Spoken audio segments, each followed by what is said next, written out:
പ്രശ്നങ്ങൾക്ക് പരിഹാരം കാണാൻ ഏത് ഗവൺമെന്റ് ഇവിടെ അധികാരത്തിലിരുന്നാലും സമരരംഗത്തേക്ക് വന്ന നിലപാടുകൾ മാറ്റം വരുത്താത്ത ഏക പ്രസ്ഥാനം അധ്യാപക സർവീസ് സംഘടന സമരസമിതിയാണ് എന്ന് അഭിമാനത്തോടുകൂടി കേരളത്തിലെ ജീവനക്കാർ തിരിച്ചറിയുന്നത് കൊണ്ടാണ് ഈ ചുവന്ന കൊടിയും പിടിച്ചുകൊണ്ട് അവകാശങ്ങൾ സംരക്ഷിക്കുന്നതിന് വേണ്ടി നാം ഈ സെക്രട്ടേറിയറ്റിന്റെ മുന്നിലേക്ക് വരുമ്പോൾ ക്ഷണിക്കാതെ ആയിരക്കണക്കിന് ജീവനക്കാർ ഇവിടേക്ക് വരാൻ തീരുമാനിക്കുന്നത്.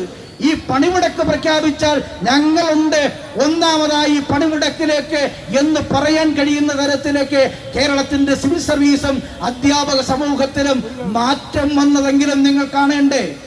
കേരളത്തിലെ സിവിൽ സർവീസിൽ വലിയ മാറ്റമാണ് കേരളത്തിലെ ജീവനക്കാർ പ്രതീക്ഷയോടുകൂടി കാണുന്ന ഏക പ്രസ്ഥാനം നമ്മുടെ അധ്യാപക സർവീസ് സംഘടന സമരസമിതിയാണ് എന്ന് തിരിച്ചറിയുമ്പോഴാണ് വന്നതിനേക്കാൾ എത്രയോ വലുതാണ് ഇവിടെ വരാൻ കഴിയാത്തതിന്റെ ദുഃഖഭാരവും പേറി ജീവിതത്തിൽ ഓഫീസുകളിൽ ഇരുന്നുകൊണ്ട് ഞങ്ങളുമുണ്ട് ഐക്യദാർഢ്യം എന്ന് പ്രഖ്യാപിക്കുന്നത്.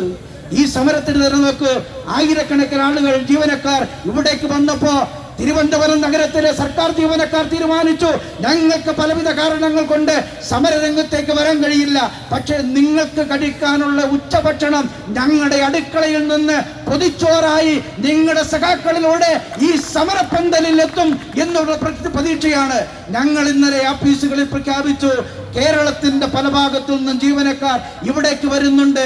സമരത്തിൽ പങ്കെടുക്കാൻ കഴിയില്ലെങ്കിലും നിങ്ങളുടെ മനസ്സ് ഈ സമരത്തിനുണ്ടാകണം.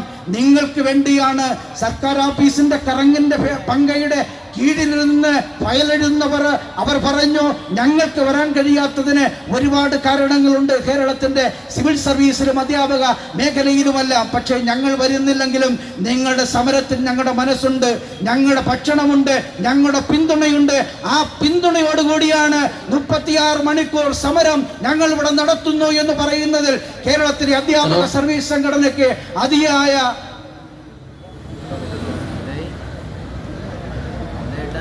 അതിയായ അഭിമാനബോധമുണ്ട് എന്ന് കേരളത്തിന്റെ സിവിൽ സർവീസിനോട് പറയട്ടെ.